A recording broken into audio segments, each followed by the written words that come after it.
I want people to be about 10% afraid of me. Because I want them to think about what it is that they're coming to me with. Because otherwise, executive assistants end up being this dumping ground where everybody who's like, oh, they'll go get me a coffee or they're going to go. What? Yeah. Oh, yeah. Because they don't actually respect that role. Mm-hmm. So having people be about 10% afraid of me, that makes them go, do I really want to bother Melissa with this? She's going to think I'm a fucking idiot. Nope. I'm going to ask somebody else. I'm going to go get my own coffee. Welcome to Soul Signals. I'm your host, Melissa Kincaid, evidential psychic medium, joined by my co-hosts, Callie and Michele. No fluff, no filters, just real conversations about intuition, grief, and finally becoming who you're meant to be. Hello and welcome back to Soul Signals. I am your host, evidential psychic medium Melissa Kincaid, and I am joined with my wonderful co-hosts, Michele, our aspiring death doula and wonderful corporate baddie, and Callie, our LOA expert and wonderful, experienced, and perfect wedding planner. Perfection. Perfect. All day long. Well, at least the perception. At least the perception is. Yeah. Yeah. But you know what? That's half the fun. Like, right? Yeah. I'm like, smoke and mirrors, man. Smoke and mirrors. That's kind of, and that is a great segue into what it is we're talking about today. We are going to be talking about performance management or perception management. We are going to be talking about things about, are you leading your life or just acting in a play? The people who just, you know, there's the term, and Callie and I talked about this earlier, fake it till you make it. And I think we all talk about how that's good, and it can be good until the point where you're only ever faking it. Yeah. Right. There's a point at which we need to actually make it and not just continue to fake it. And so I'm going to talk a little bit about I'm going to read a little bit here. It says, perception management is the carefully curated performance of a self that exists primarily for external consumption. Most high-achieving women are extraordinarily good at it because we're good at everything, and have been doing it so long they can no longer find the line between the performance and the person. So I really want to talk about a lot of that. We all have a lot of experience of that. I think the point where we get to in our lives, and I think people talk about your midlife crisis or I'm in mine, or like are you? I think we're all in ours. Is 40 like perimenopause is your midlife, is women's midlife crisis. Like I'm not buying a sports car, but I'm radically shifting everything in my life. Yeah. And I think we all kind of get to that point of, and when we get to that point, and when something is shifting, we're left with this question of, well, who am I? 100%. Because we've spent this whole time creating this perception of who we think we're supposed to be, or who we think other people think we're supposed to be, or any of that stuff. But before we get into that, I'm just going to say really quickly, I made a quick bread. I'm sure you guys can see on the table, we've got some quick bread. This is by Dory Greenspan. It's called a Moco Keiko. It is delicioso. By her book, The Anytime Cakes. And it's got poppy seeds and chocolate and cherries and a little rye flour. And it was fun to make. It sounds like you wouldn't, like if you would not have told me what's in it, I would have been like, nah, pass. Because the combo sounds so wonky. And then I'm like, this is one of the best bread cake things I've ever had. And I think all the textures in it, and it works so well. And you said that was supposed to have cranberry, but you put cherry. Yeah. I think I would just keep cherry because I think the tartness cuts some of that chocolate and the sweetness. Yeah. It's fabulous. And I use really dark chocolate, Calbo, nice chocolate. Anyway. Ooh, okay. Yum. So I'm going to ask us a question. By the way, I'm going to have poppy seeds in I'm like my same. tea. And I was like, this is not a hot date, first date one. This is not a first date. Good thing you're not going on a Good first thing date. I am not going on a first date. No. Yeah, same. I'm like, I'm go brush my teethers. Okay. Anyway. So you guys going to listen to me with my mouth full. So all the moms listening are like, close your mouth and finish. Okay. We're going to start with a question. This is a really interesting question. I hate this question and I love this question at the same time. If everyone who currently admires you could see you in your least performed moment, who would they actually meet? Who's going first? Rock, paper, scissors. I don't know. Like I'm thinking about work. Yeah. I live on the West Coast. I work East Coast hours. So there's some mornings where my team sees me pretty raw. Yeah. like pretty like zero makeup, hair back. Like I just don't care. Yeah. But who would they meet? Okay. I would say, like, how is it that you show up in a performance type way at work, and do you ever let that person go? I mean, we could talk about not having makeup and that's part of it, but what else? I would say that I don't. Like, we did this corporate personality things, and that was one of the things. I show up in real life the same way I show up at work, and vice versa. There's very little difference in how I show up. And I know that's... Well, then we're not talking to you today, Michele. But it's interesting because it gets me in trouble. Do tell. Well, because I'm a little more aggressive, or, I think in corporate America, there's norms you're supposed to abide by. And sometimes I just don't, because I don't know how to not be authentic. Yeah. That is something it's a blessing and a curse all at the same time, but that is just it's how I'm hardwired. So not being... Have you always been that way? Or did you gain that through experience? It's a good question. Potentially gained it through experience, because I am a recovered people pleaser, and I am an athlete where I did have to perform, but that was my job at the time. Like, being an athlete, you're performing. But I would always show up. If I'm grumpy, I'm grumpy. If I'm tired, I'm tired. If I'm going to cry, I'm going to cry. Like, I would never try to hide that. I would always show up authentically, but with a strong work ethic. Lucky you. Callie. I'm all like, what? I was like, I don't know what it's like. I don't know what that's like. I don't know what it's like. And this is just bringing me, my job. So if anybody, I was in the music industry for years. Oh, too far. Mm-hmm. All right. So I was in the music industry for years before I did weddings, and the music industry there was a lot of fucks. Everybody just said fuck all the time, right? Yeah, they do. Like, everybody just... My family's in the music industry. Yeah, it was one of those things, like, right out of college, I was like, everybody just says fuck a lot. Like, and even, like, I had a director of marketing, and he, like, I'd be at my desk, and I'd hear this, fuck, fuck, fuck, fuck. And I was like, oh my gosh. And so it became my, like, everyday vernacular. I was like, apparently that's it. So then I started, getting into this industry that supposedly softer. It's not. Weddings, it's not. And so I had to tone down my fucks, right? Like, or just the things that I would say, and I would be a little less candid. I would just be a little more muffled until I met one bride. And this bride, I still to this day is my favorite story. So she's from New York. Her family owns restaurants. And I was like, well, I worked in restaurants too. That's also part of the vernacular, like, there. Yeah. And so she was just like, and she's this corporate, like, gung-ho girl, and just like, fuck, fuck, fuck, fuck, fuck. And I was like, oh my God. It was the first, like, moment of my career that I was given permission to just sit in that authentic voice that I have. Now, can I hear my mother's voice? I mean, like, watch your mouth, like, can I hear it? Yeah. But, like, it was like one of those things that I'm like, what am I doing? I'm putting like a veil, no pun intended, weddings, but like over what I think weddings are, or they should, like, this, like, idea of what they should be. And I was like, if I don't just show up as me, who am I showing up as? And, like, who am I, like, question, and, like, who am I going to be attracted to, and who's going to be attracted to my brand, and who's going to be these things? And I just thought to myself, and it's been, years of essentially listening to myself and practicing those things. But going back to the bride story. So her dad, like, got up and said the speech at the wedding, and he says that she's been swearing since she was, like, 4 years old, and would just be like, he got in trouble because his mom was watching the daughter, and she came in, she goes, "What the fuck, grandma?" And I think to myself, anyway, it was just one of those she was like one of the girls who, like, gave me permission to essentially, like, get back to, like, I'm like, how I feel and how I am, and, like, that real authentic self. Yeah.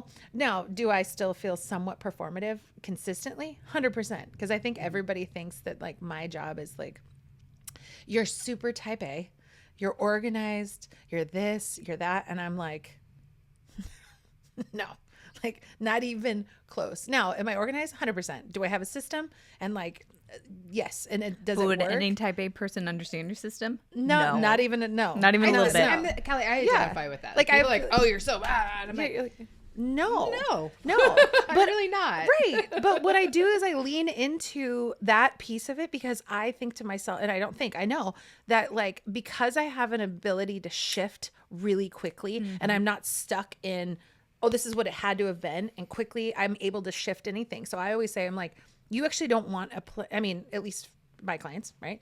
You don't want a type A planner. No. Because they're not, it's so hard not flexible. They're not flexible. And I don't think that I think that there's clients for them. I feel like that works like that. And don't get me wrong, I have a lot of teachers and nurses and a lot of like very type A, but I'm like, great, be all the type A and you want. I will work into your type A, like, you know, space, but I will also be able to go, oh shit, we need to shift really quickly. And like, I can move very quickly and move.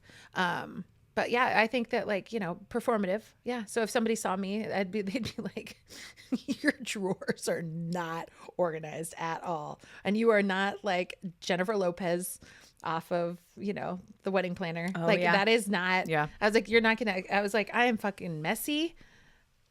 I'm clean, but I'm messy. I'm messy. And I'm like, and I just, There's order in there's the chaos. order in the chaos. Yeah. And don't get me wrong. Am I working on shit? Yeah. Like all of us, you know, Yeah. you know, I have matching towels. I like to keep in a straight row. I think it's how we I've gotten better at not trying to hide my imperfections. Yeah. Like I will say to one of my team members, can you do this for me? Because that is not my strong suit. Like I will make a mess of this. Like it'll take me 2 hours to do what's going to take you 10 minutes. Like just owning that. So I'm not trying to be that performative. I don't have time for it. I'm exhausted by it. I mean, so I guess that is a shift that I've made in showing up authentically. Like my personality always shows up authentically, but when it comes to skill set, I own what I can't do now. Like, Yeah. and that's hard. I would like to be there. Yeah. Because women, we all like, we got this. I feel like you guys Yeah. are a lot further along than I am. I will say to answer, I will. But you work in a very different corporate. I you do. do. You work in like cutthroat. Yeah.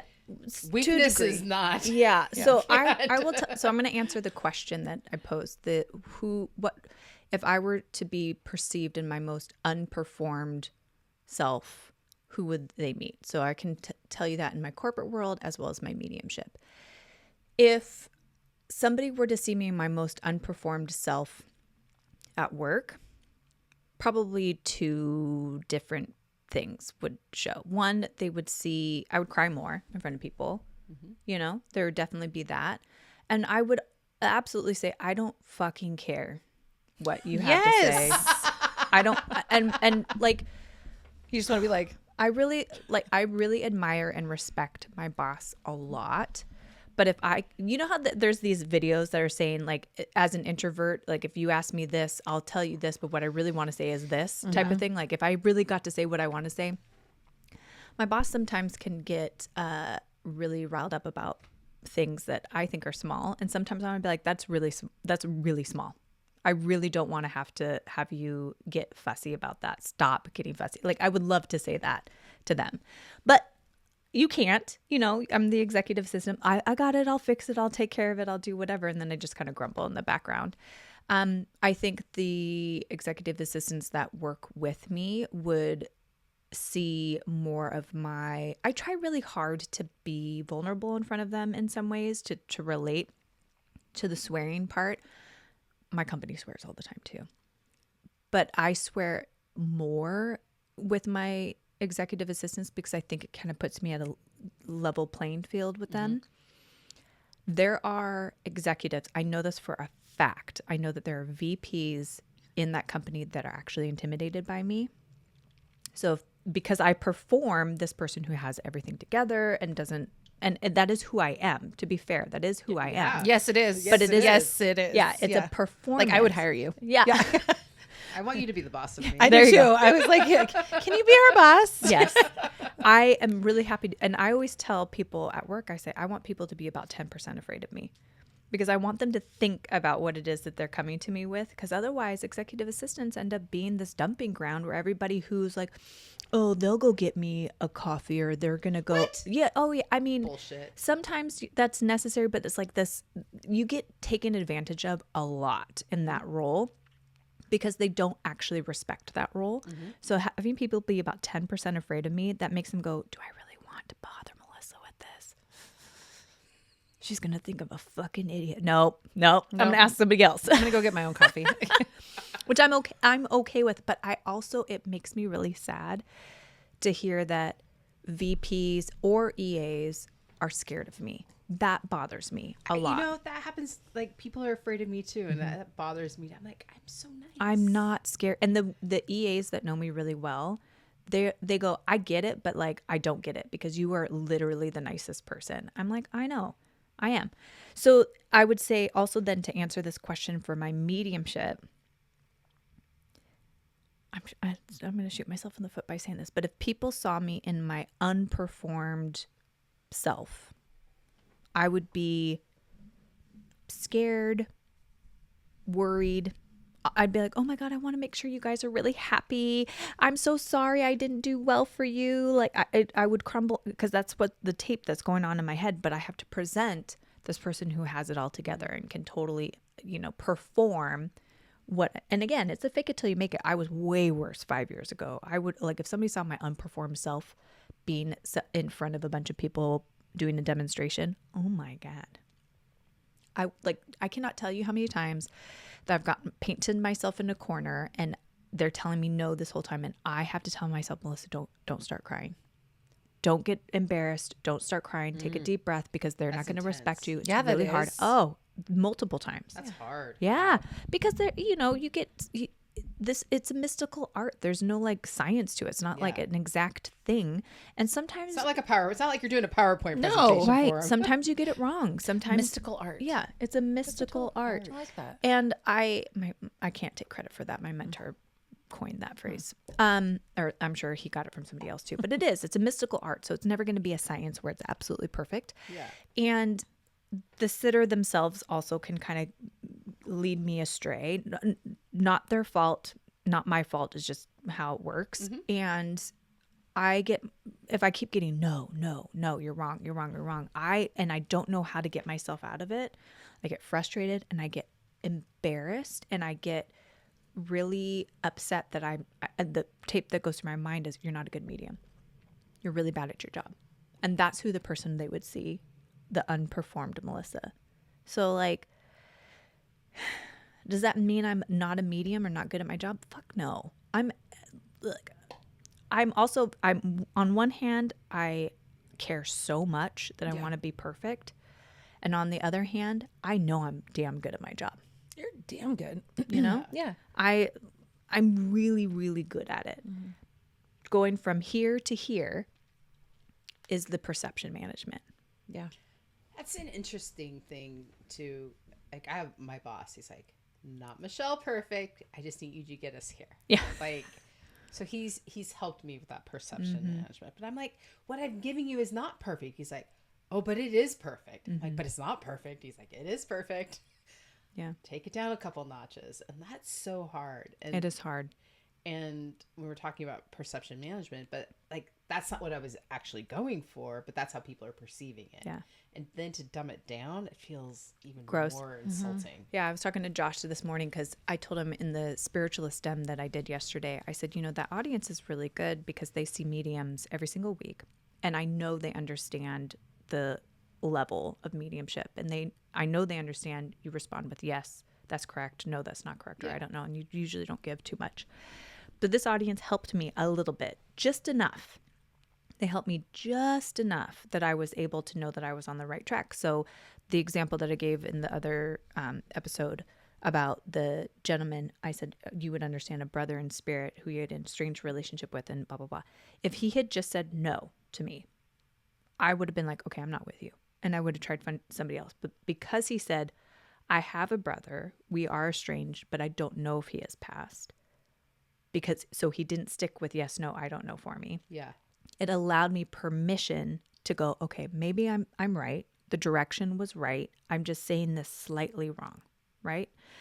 And I was talking to Josh about that this morning. I'm like, I think it is great to have a little bit of help from my audience, right? Or whether the audience or my client, but I don't want to get too much information because last thing I want is ever be accused of cold reading or warm reading or any of that kind of stuff. And my husband said, well, you're holding yourself, because what I said after that was, ultimately it's my job. Whether the person says yes, no, I don't know, or whatever, it's my job to understand if I'm in the wrong place. It's my job to figure that out because I'm the one who has all the feelings, right? And Josh was like, Melissa, you're putting way too much pressure on yourself. It's the Michele perfect thing. He's like, you're holding yourself to a standard of the top 1%, 1% of the 1%. Like he's like, most people are walking and you're trying to like get to the moon. And I'm thinking to myself, yeah, I hear what you're saying. And I could lower my standards and try to tell people you can help me out a little bit. Or I could stay at the top 1% of the 1% and be really upset with myself when I don't actually achieve that, because what is that going to do for me? I'm going to keep trying to achieve. Yeah. Mm-hmm. My standards will always be high. Yeah. My standards will always be higher than my clients. My standards will always be higher than what Spirit want me to do. No. I wouldn't even want to. No. I don't care if that means that somebody's going to tell me that I'm not a good medium because that one reading didn't go the way it needed to because I was trying to force it to be something.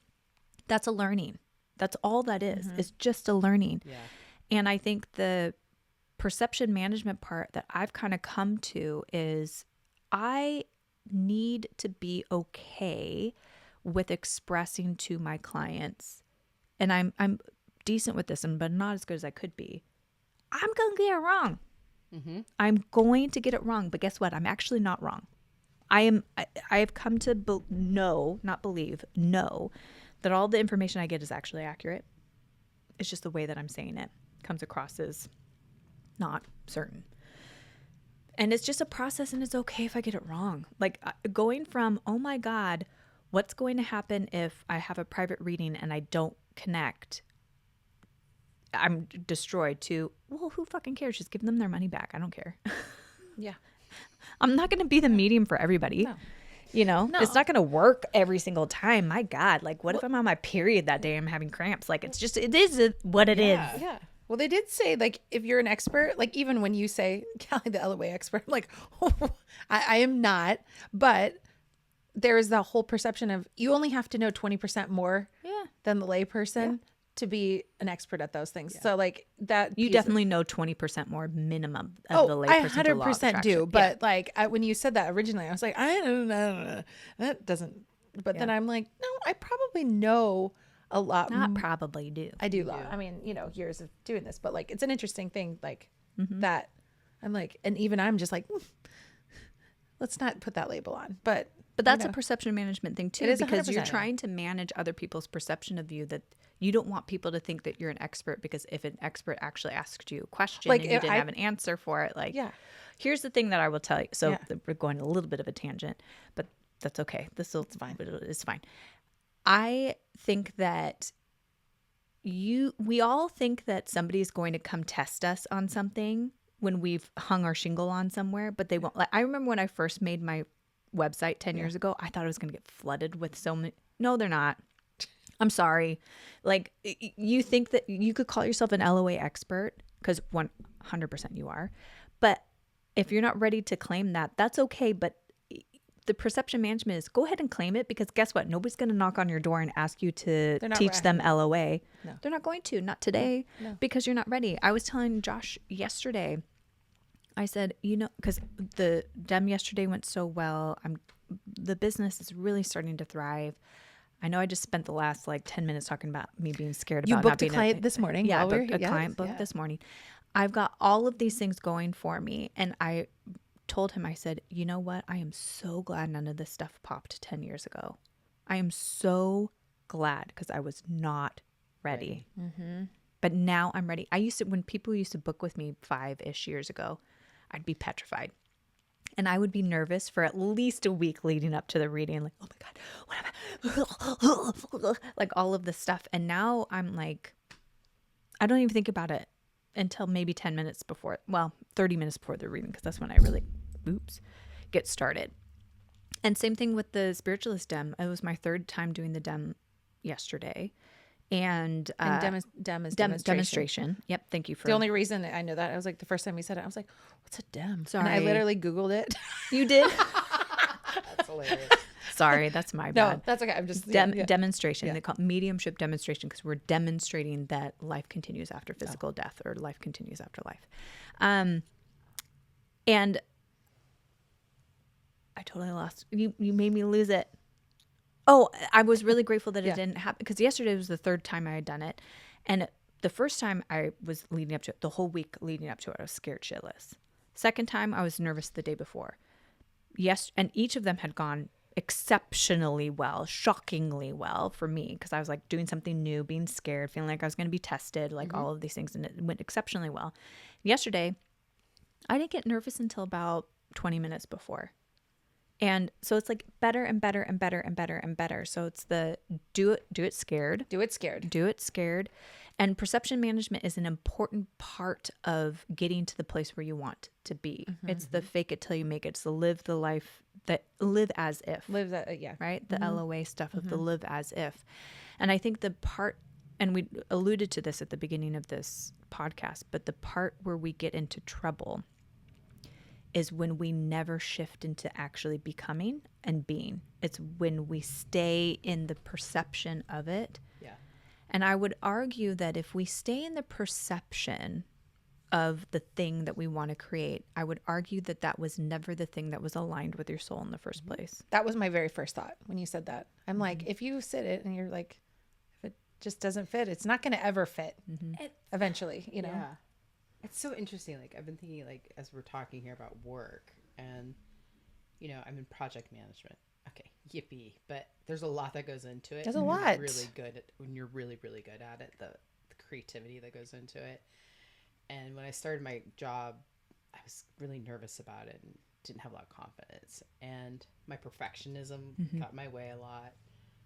But I was always be my authentic self. But I've been recently coming up against this VP. And he's like been questioning my work. Like, your method takes too long. And I finally, in a meeting this last week, I appreciate your feedback. My method takes too long because it's so thorough. Please tell me what my track record is of my projects. Is my reputation, I get shit done. Silence. Like, stepping into your owning it. Like, Yeah. I own that. Like, yeah, it's not like your ad hoc bullshit thing that he wants to do. I'm like, that doesn't tell me anything. That is going to fail. That you haven't vetted that. You haven't scoped it. You haven't thought through the risk. You haven't thought through the assumptions. You haven't thought through the constraints. Like, that's part of that. Yeah. Oh, it just takes too long. Do it right or do it wrong. You tell me, which way do you want to go? I'll do what you want me to do, but it's not going to, it'll probably take longer, but. Do you feel like owning it in that way helps create more respect and trust? For him, no. Yeah. It just depends on the personality. Yeah. Like, I have respect and trust in my company, but he's just somebody who wants a bright, shiny object now kind of leader. You know those type. Yeah, totally. Like, they'll run over everything and everything just to get what they need to deliver to the CEO at whatever cost. And they make false promises, and then they could potentially, you know, they know that their job is on the line every single day because they're over promising and under delivering. You know what the sad part is that actually works. I know. And that's why he's a VP. Yeah. It makes me angry. Yeah. So I think we're all really, I mean, again, that perception management, we're all afraid to, holding the your job on the line thing over people's heads, not great. Yeah. And the perception of always being successful, always, you know, I heard somebody one time at my company say, what's great one year is just good the next. And I just think that level of constant achievement just for and it's not even achievement, it's constant moving the goalposts all of the time, on one hand is good, Yeah. And we all need to want to keep things progressing. Yeah. We want to progress. But I also wonder a little bit of at what cost? And the cost is a lot of things. The cost is your own human experience. The cost is real life, money honey on the bottom line, whether that's a good thing or a bad thing. Because really the perception of my company is always making more and more and more and more and more means you have to cut corners, means you have to screw your shareholders, means you have to or not your shareholders necessarily, because those are the ones who hold the bottom line, but your employees, you have to screw all these things in order to appear as though, right? I think there's a lot of monkeying around with those accounting things to make it look like you are performing all of these really amazing things. And I think that perception management also at that level is very dangerous and is destructive. Well, so when you take that down, like from the C-suite down to worker bee level, when worker bees don't get an opportunity to feel what success is, they're constantly just spinning. They're spinning out of control. There's no celebration. There's no touchdown to be stoked on. Yeah. And that perception management is an issue as well. Like, especially for the people who run anxious. Yeah. And it's here's the thing. I think employers really like the codependent anxious attachment employee because they will continue to put themselves into a pretzel knot in order to say, do you love me now? Yeah. Here, do you love me now? No, not yet. Okay, I'll do this. Do you love me now? And this is why I'm good at my job. Quite frankly, this is why I'm good at my job. I have codependent anxious attachments. I want nobody to ever yell at me for any reason whatsoever. And let me tell you, if you speak a little sternly to me, you are yelling at me. By the way. Even if you gently whisper, Melissa, I didn't like that, you are yelling at me. Stop yelling at me. Please tell me you still love me. I was in this meeting last week with our CRO. He's like, I don't give a shit. And I just looked at him. I'm like, okay, cool. I'll get that done for you. Oh my God. I was just like, he 100% is yelling at me. Yeah. I would not survive that. I mean, he screamed it in the video call. Were you the only one on the call? No, there was a couple of us, but I was like, okay, we'll get that done. No worries. Yeah. I didn't feel attacked though, which was no, cool. That's good. I've gotten way better about not feeling attacked. Like there again, what did I say? I'm at a 2 out of 10 for people pleasing at work. That 20% of me is like, stop yelling at me. But then the 80% of me is like, oh, they just came out of a bad meeting. Yeah. They heard something they didn't want to hear. The project isn't progressing the way they want to. Yeah. Or maybe something happened at home. There's so many things have Maybe zero. They got 3 hours of sleep. I mean, and it has zero to do with me. Yeah. And I've gotten really good at that. But that doesn't mean part of me is like, it's like the example I gave of my boss earlier is like the 20% of me is like, oh my God, are you yelling at me? Stop yelling at me. And then I go, none of this matters.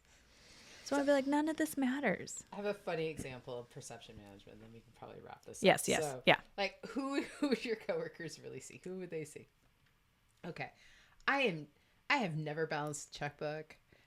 I have never filed my taxes on time. I Really? file an extension every time. And on Friday, I get a text message from my boss, and it says, well, I think you hold the second longest record for anyone filing an expense report. I filed my expense report last week for the last 5 months. Did you? They were like, I just couldn't be bothered. And you're so organized in every other way. Every other way. Isn't that I'm funny? like, isn't it funny? I cannot be bothered with that. Yeah. Well, I think it goes back to, so let's just, you're right. We need to wrap this up. So basically for everybody who's been listening, I think just being really honest with what your skill set is. What is it that you're good at? What is it that you like to do? Lean into those things and outsource the rest, because nobody's actually, we talked about outsource the my rest. entire social media is outsourced. I don't touch it. Everyone's like, oh my God, I love yours. I was like, thank you. I pay for somebody to do that because I'm really bad at it. And then people will be like, oh, I love what you put on there the other weekend. I'm like, what did we put on here the other week? like there's that. But it's like that, but it's also giving yourself the permission to outsource, like being like, like you were just talking about that, like saying, hey, this is what I'm really good at, or this is what not, you'll be much faster and more efficient. Can you do this? And being like, okay, just to give that permission to yourself to be like, yeah, I can take this off. You can take this off my plate. Yeah. Done. Yeah. I learned how to do that stuff at work. Yeah. I'm sure my EAs love that I delegate to them all the time, but I can't, to use your phrase, I can't be bothered with some of this stuff. No. I really I've done it so many times in the past. I just have no desire. So anyway, so those of you, I really encourage you all to think about the things that you're using as a perception management and how are you moving to become and being that person. And if you aren't moving the needle in that way, ask yourself, is this really the thing that I want? Yeah. Is this really fitting, or is this round peg square hole? And I need to figure out another thing to do, because let me tell you, when you're at your deathbed and you just spent your whole life round peg square holing it, you are going to look at the sky or at the people around you and be like, what the fuck did I just do? I will tell you, I'm just round peg. Like I'm now out of round peg square hole, and I finally feel like myself again. I finally feel that. And so it's huge. You don't realize it until it's gone. And you're like, well, and the thing, I always think about the visual of a round peg in a square hole, because the round peg still touches parts of that square hole, right? So it makes you think that there's some, and there's movement there. And you think that, okay, well, maybe the square hole could turn round, or maybe the round peg can turn square at some point. You think that you can fill those gaps or whatever. But those gaps are always there. They never change. Yeah. And so it fits, but it doesn't fit comfortably. There's always going to be a gap there. So if you find yourself round peg square hole, I really encourage you to think about where it is that you need to find your round hole. You as a peg will never turn into a square. You just aren't going to. As a square are never going to turn round. No. That's exactly right. And it's okay. And it's completely okay. So don't let society or anybody else tell you what it is you should be, should say, should believe, should think, none of those things. And spend some time with yourself through all of the things that we've talked about and the podcast will help you. Journaling, automatic writing, meditating, going to therapy. And know that we're here to help you too. I've got the Soul Alignment Collective that is going to be open for you all, where we're going to work on all of these things together, because I want to help everybody live a life of round peg, round hole.